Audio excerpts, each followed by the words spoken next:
Welcome to the Her Story Circle podcast, the podcast that brings you the extraordinary tales of everyday women who are changing the world. I'm your host, Gertrude Mache, and I'd like to acknowledge traditional custodians of the land on which we meet today. I also like to pay my respects to elders, past, present, and emerging.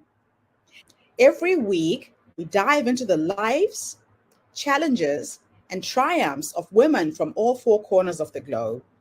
We're here to inspire, enlighten, and connect, sharing stories that uplift and empower. So grab a cup of coffee, settle in, and join us as we explore the incredible journeys of women shaping our future. This is Her Story, where every woman's voice matters. Hello, everybody, and welcome back to the Her Story Circle. This is Gertrude Mache here in beautiful Melbourne, Australia. And today I am graced with the presence of yet another fascinating woman. Welcome, welcome, welcome to our tribe. Please tell everybody your full name, where you're based, and share your story with us today.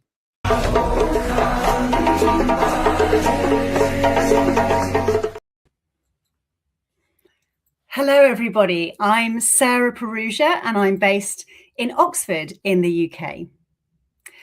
I would like to take you back to 1977, a small English village, a sunny afternoon, bright blue sky, the smell of freshly cut grass. I'm 7 years old, and I'm walking up a narrow leafy path towards our village tennis club. I'm with my mum. My hand is wrapped inside hers, and I can still remember the feeling of her skin against mine. I'm carrying my tennis racket, and it's bumping against my leg, and my mum and I are chatting and laughing. My mum was always great fun, and I loved these moments with her. The tennis club itself was a small, slightly shabby village tennis club, nothing fancy, just a few tennis courts and some wooden buildings. Notice board with curly bits of paper and people hanging out and chatting. As we walked up, I could hear the pop of tennis balls being hit over the net. A man stepped forward and came to the gate as we tried to enter the tennis club. He wasn't aggressive. In fact, he looked quite uncomfortable. He held up his hand and he said, "I'm sorry, Mrs. Perugia, you can no longer be a member of this club. I suggest you both go home." The reason? My mum was recently divorced, and it would make other people uncomfortable to have her there. My dad had left. She'd done nothing wrong, but a door had been quietly and politely slammed in her face. We turned to walk home, and something painful was happening. There was a silence, a heaviness. I didn't have the language for what I was experiencing in that moment. What was happening to me was that I was learning one of the most dangerous lessons a girl can learn. That as women, we can do everything right, follow all the rules, and still be quietly loaded down with the weight of other people's bias, not loudly, not dramatically, in fact, invisibly. Now, it has been my privilege to spend the last 20 years and, more than 6,000 hours coaching women in leadership in all kinds of organizations all over the world.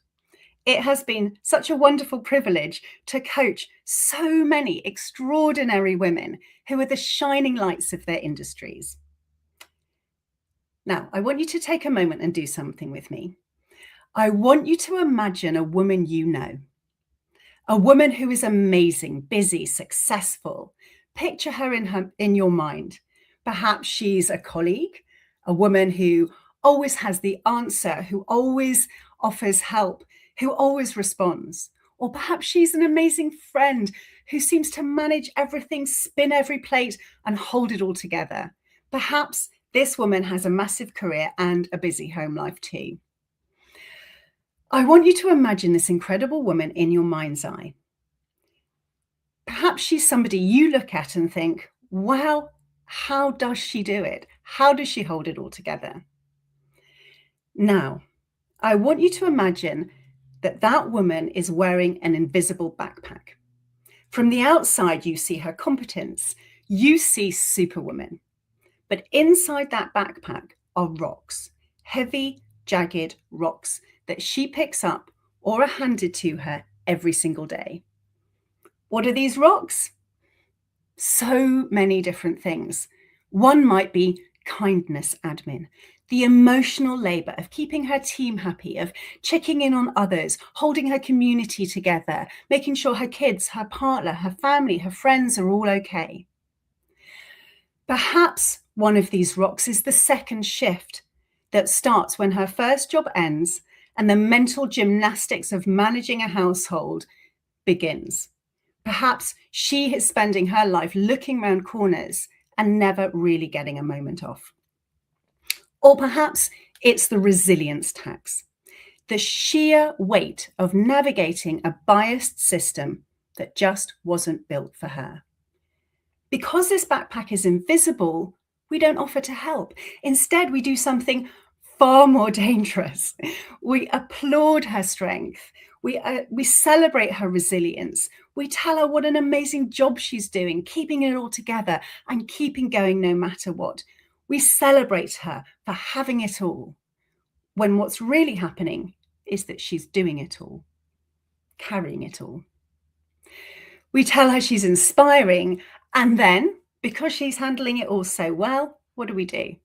We hand her another rock. Recently, I was in a coaching session with a female senior executive in a large global organization. She's an award-winning leader. She's a keynote speaker. She's known all over the world. She's a LinkedIn top voice, and she's known in her organization as an inspirational, generous mentor that everybody turns to. She's vibrant, she's energetic, and she is absolutely inspiring. She is someone many of us aspire to be. In this session, behind closed doors, this woman sat quietly and wept. She sat with tears running down her cheeks. This was her moment of honest exhaustion.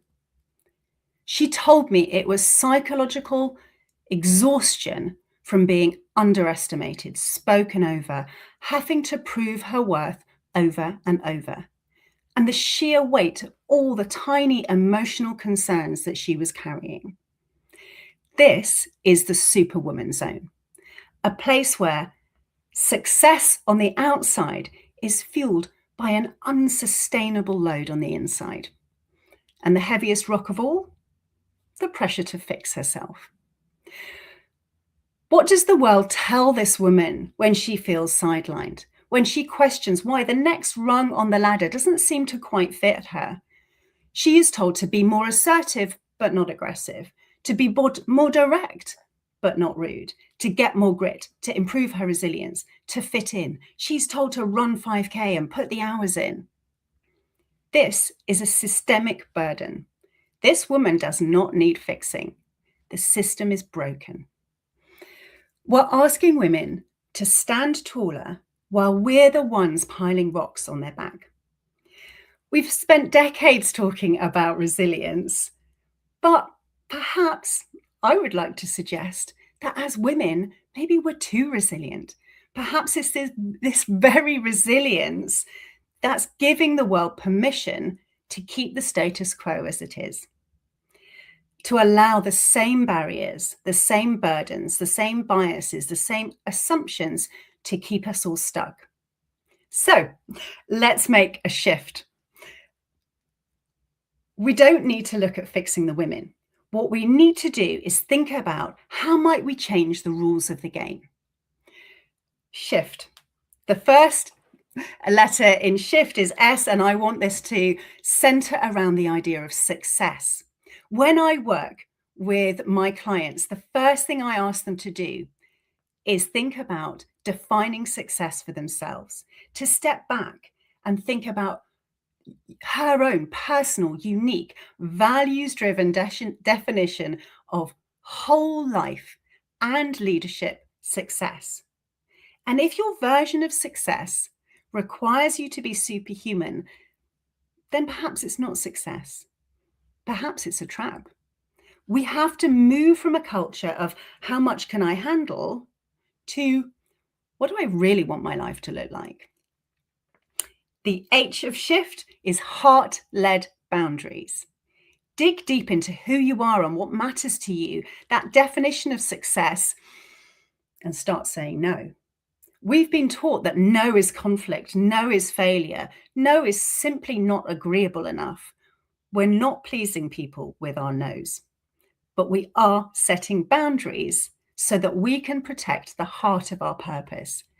It's an act of integrity that ensures that as women, we're giving from a place of abundance, not depletion. What is it we can start saying no to? Intentional unloading. We must look at our backpacks and ask, is this rock mine to carry? We have to stop being the safe person who absorbs everybody else's chaos, who is responsible for fixing the bias in the system. If you drop a rock and the system breaks, perhaps that's not your failure. Perhaps it's proof the system was broken to begin with. F, focus on visibility. Maybe we need to stop making this all look so easy. And wow, I'm guilty of this too. We all are. We want to look like women who are thriving and flourishing and successful. So perhaps we need to stop pretending this backpack we carry is light. Because if we stop pretending, perhaps we stop giving the world permission to hand us more rocks. Perhaps a true version of leadership is to start talking about the true cost. To start talking about what it actually takes to get all of this done. To start putting the backpack down. And finally, T, thrive. Thrive is an act of rebellion. In a world that accepts that women fall away from the talent pool, accepts a huge talent brain drain, accepts the gender pay gap and the domestic burden being carried by women, choosing to thrive might be quite subversive. It's a refusal, perhaps, to let that Superwoman Zone claim your health, your joy, your future, and your career. So, I have 2 invitations for you today. To the women in the room, you are not alone. You are enough. And if you feel tired, you are not failing. You are exhausted from carrying the load you didn't ask for. So, what is one rock you can firmly and quietly place on the ground and walk away? What is it you can stop feeling responsible for? And start talking honestly to other women. Let's unite. And to the allies, the partners, the managers, the colleagues, doing nothing is not neutral. When you see a woman handling it all, don't just applaud her strength, because she is strong. Make no mistake, she is amazing. But just because she can do it all doesn't mean she should. Get curious about her burden. Ask her what she's carrying that you aren't. Check your privilege and check your assumptions about what is her responsibility. Get curious about the emotional, physical, and psychological labor that you don't see. Because when we refuse to see the backpack, we are the ones adding more rocks. When I look back to that day at the tennis club, I realized what I witnessed. I saw a system that didn't know how to include my mother, so it simply handed her another rock to carry. And you know what? It was never mentioned or talked about. She quietly went on her way, carrying that weight of other people's bias. And that realization changed my life. I've spent 2 decades coaching and supporting incredible, inspirational female leaders and helping these amazing women place their heavy rocks on the ground, and helping organizations notice the load they are placing on their most talented, vibrant, resilient, and strong women. Because if we don't recognize this pattern, we're going to lose them. The future of inclusive leadership and incredible teams will be built on all of us finally seeing and sharing the weight and choosing to shift forward together. Wow, Sarah, what an incredible story. Oh my gosh. And you know, I can actually picture you as a little girl walking with your mom and having this horrible experience. How did that shape your understanding of bias? So I chose that story, Gertrude, because it's one that is really, really powerful. But I have to tell you, there are 10 more that I could have chosen. So watching how the world treated my mum as a single mum, and you know, it's a long time ago, I'm pretty old, it was the 1970s, but still within my lifetime, you know, there were so many moments of bias, of microaggressions, of Yes. exclusion that she just carried and carried and carried, and it really has shaped my experience as a woman and my passion for wanting to support women through their journeys and see what small part I might be able to play in helping us redress that balance.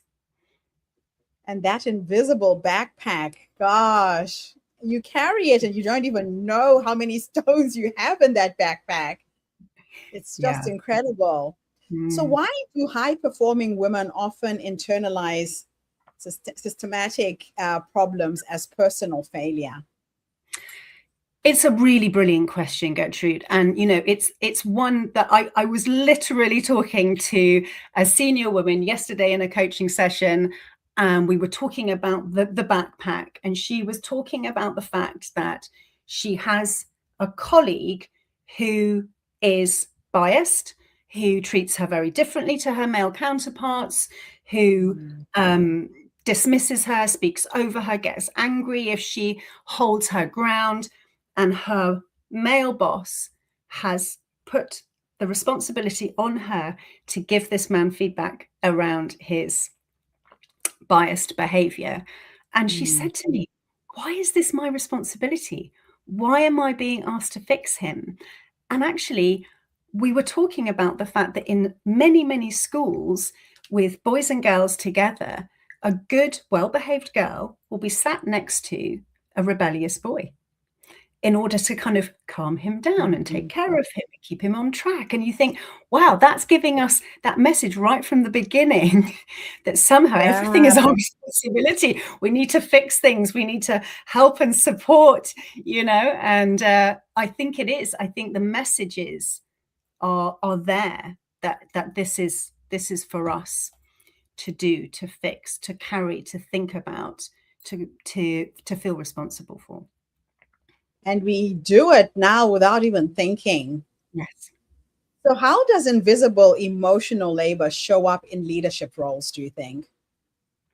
Well, I was looking at a McKinsey report the other day, Gertrude, and one of the things that really struck me was that it was a piece of data around domestic work and seniority.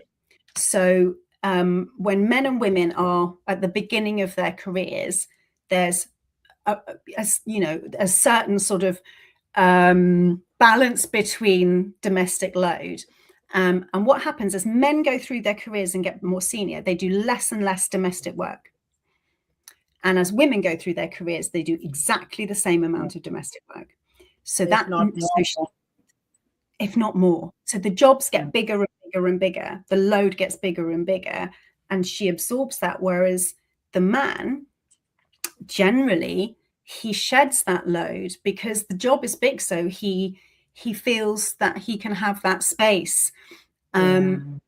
And it's really interesting. I was interviewing somebody the other day whose husband was made redundant, and she had a year where he was the full-time stay-at-home parent of their two children. And she said, it was amazing. And she said, you know, the light, and it was the backpack, right? Lots of Yeah. had been her come out of her backpack, and she said she felt light and clear, and she flourished and thrived. Yeah, she said it was incredible, the difference. Yeah. And you don't even realize it until you get to that point. So, what are organizations missing when they talk about supporting women? So much, really. I think I think one of the problems is that it's the whole of society. It's the whole system. I think there's all sorts of things that we can do within organisations to support. So, for example, in the UK, women are given much better packages for parental leave. So it makes financial sense for the women to always take the career breaks, and that puts her front and center domestically. It creates a gender pay gap. It's the motherhood penalty that Claudia Goldin talked about. It's, so it sets up a system where the woman has the flexible part-time job initially, and domestically it creates imbalance. So I think that's something organizations can do, as they do, in Sweden and Norway. We need to give men and women equal parental leave and financial freedom around those choices. But I just think we've got to look at what's going on at home, what's going on in our education system, what's on social media, what are the conversations we're having in society. How are we talk about microaggressions, but what we need is also micro supports. So how are we noticing what's happening every single day for everybody, so that we can keep dancing and shifting this in a better direction? And it is a bit of a dance, you're right. The shift is always there. So why is resilience not enough, do you think? I mean, it's really interesting, isn't it? Because the word resilience in the niche world that I live in, Gertrude, around coaching women in leadership, resilience has become a sort of a rather controversial word, because women have been told, be more resilient. But actually what people are saying by telling her she should be more resilient is it's basically saying you don't fit in. And stop complaining about the fact that you don't fit in, and stop telling us about the price you're paying for not fitting in. And I think my experience, I spend my life talking to amazing women. They are so resilient, but what that does, and I'm the same. This is, I haven't got this all figured out. I've definitely got a backpack of my own. That actually we push and push and push ourselves, and we build that resilience muscle. And maybe what we need to do is challenge, what do we really mean by resilience, and how can we unpack that and rework it into maybe thriving, flourishing, true success. My gosh, there is so much work to be done in this space. So what are the hidden costs to businesses when women operate in the Superwoman Zone? Let's talk about the Superwoman Zone and how you named it. So I think it's where the idea of the Superwoman Zone started is I started hearing women getting angry about the having it all message.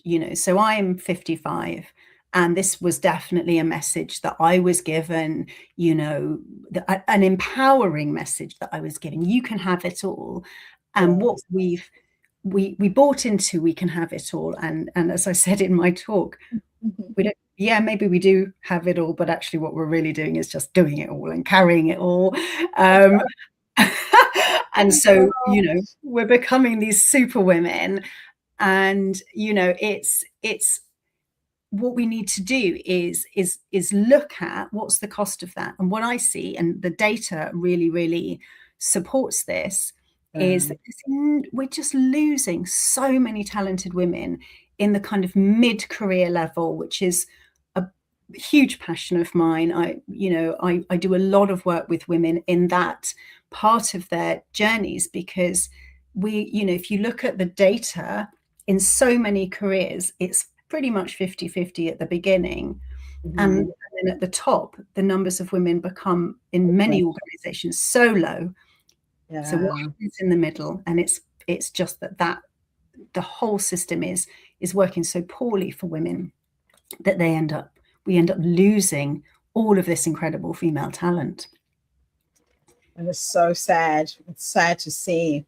Mm. So how can leaders identify when they themselves are in the zone? Oh, that's a really good question. I think it's taking a moment to stop and breathe. So one of the things on my programs that I talk about a lot is reflection. And by reflection, Gertrude, I don't mean something unrealistic where, you know, you take a day off once a week and you go to the spa and, you know, very few of us have lives like that. But what I mean is, you know, where in your day might you take even 5 minutes Yes. to stop and think, how am I feeling physically? What's happening in my brain? What's working for me? What's not working for me? What am I carrying? What could I put down? And just start to be really self-aware around, you know, what are my strategies around how I want to live and work. And our brains are pretty efficient. We don't need very much time. I mean, it's incredible how much reflection and self-awareness will come up for us in just a few minutes in the shower, just using that intentionally to consider those key questions. Yes. Oh my gosh. Now let's talk about the myths. What myths about having it all do we need to dismantle?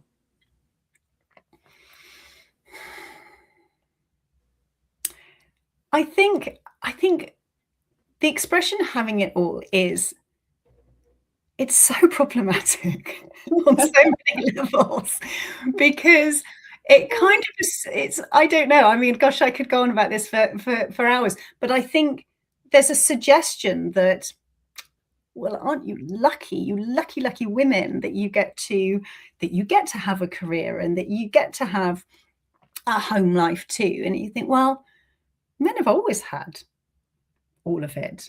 So why are we being sold this idea that that's a privilege? Because it's not. It's just equality. And I, you know, what we need to do, I think, is, you know, as I said in my talk, we all need to check our privilege. We all need to check our assumptions. We all need to say, what do I feel responsible for? What do you feel responsible for? How can we share this out? Yeah. Yeah, it's on us. You're right. Yeah. And, you know, all of those partners, all of those colleagues, all of those line managers, what are you assuming?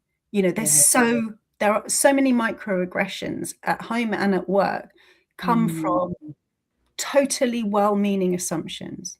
Oh, well, she's brilliant at that. I'm just not very good at it. She's just so good at organizing the birthday parties.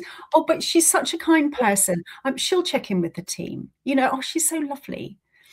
You know, and it's not anybody being unpleasant or intentionally unkind. It's just an assumption that she'll do it. Yeah.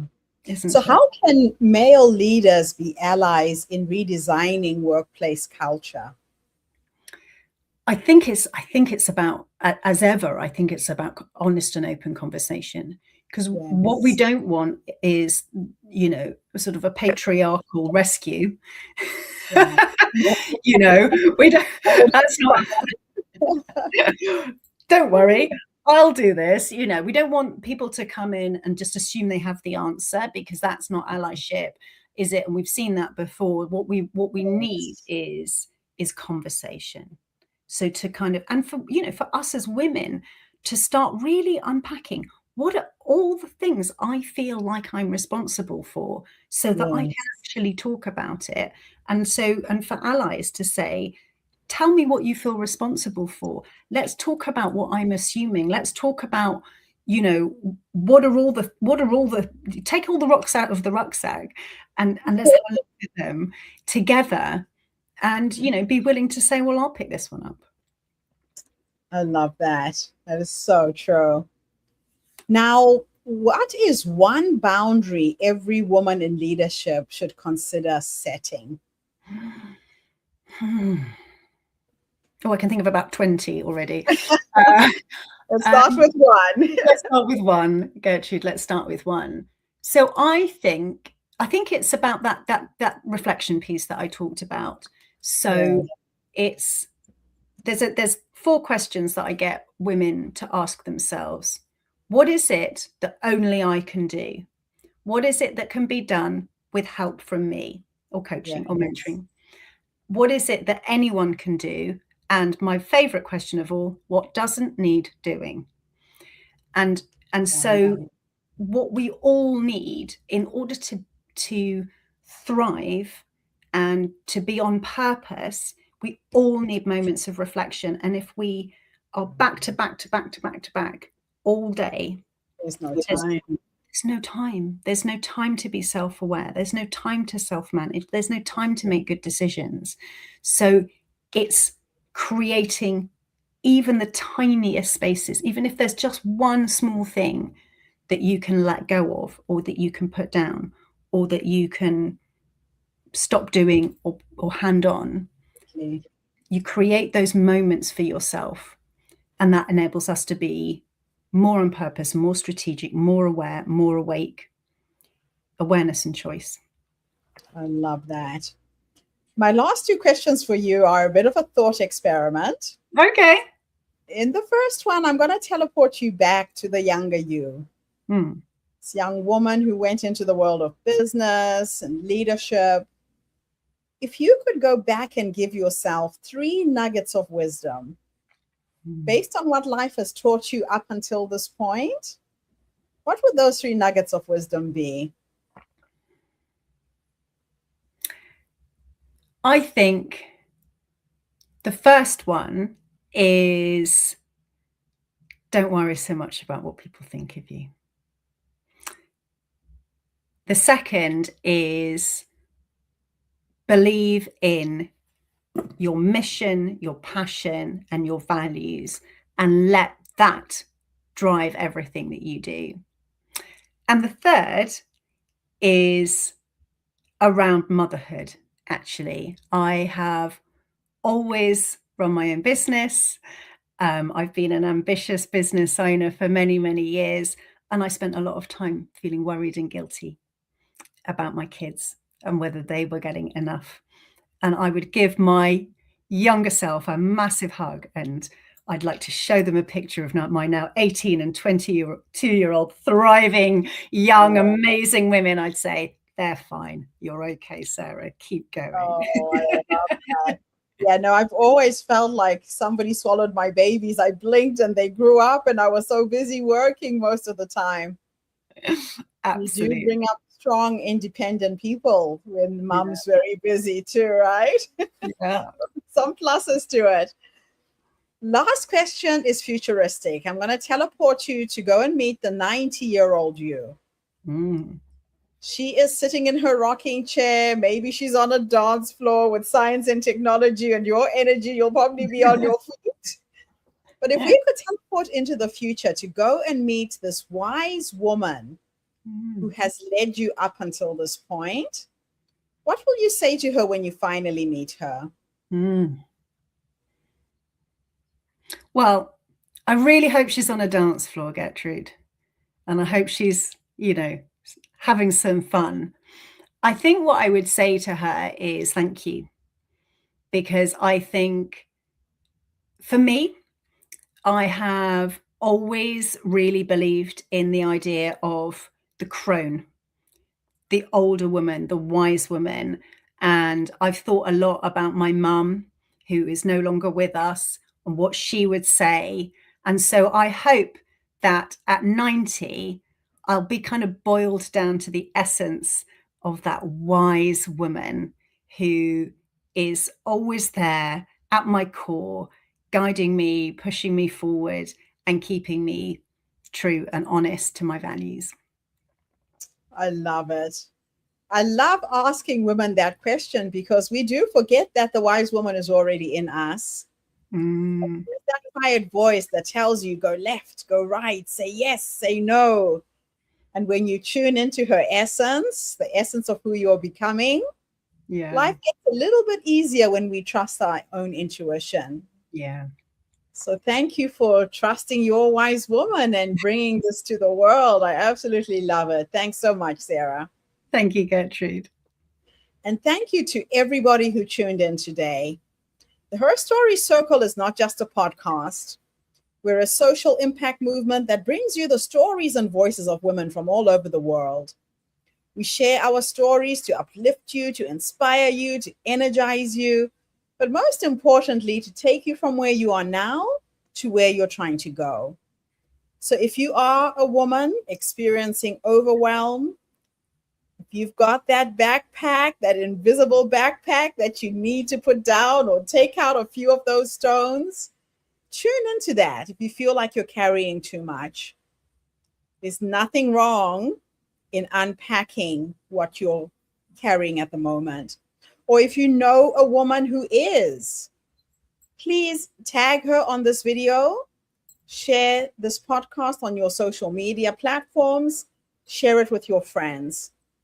Let's empower women to learn how to create those boundaries so that they can function 100%. I'll be back again tomorrow, everybody, with yet another amazing guest. In the meantime, have a fantastic day, morning, or evening, wherever you are in the world. And Sarah, thank you again for this interview. Thank you, Gertrude. Bye for now, everybody. Thank you for tuning into the Her Story Circle podcast. I hope today's story has inspired you to believe in the power of our stories and the difference you can make in the world when you use your voice. I'm Gertrude Mache, and it's been an honor to share this space with you, where voices from all walks of life come together to weave a rich tapestry of diverse perspectives. Don't forget to subscribe, rate, and review our podcast to help us share these stories with more listeners.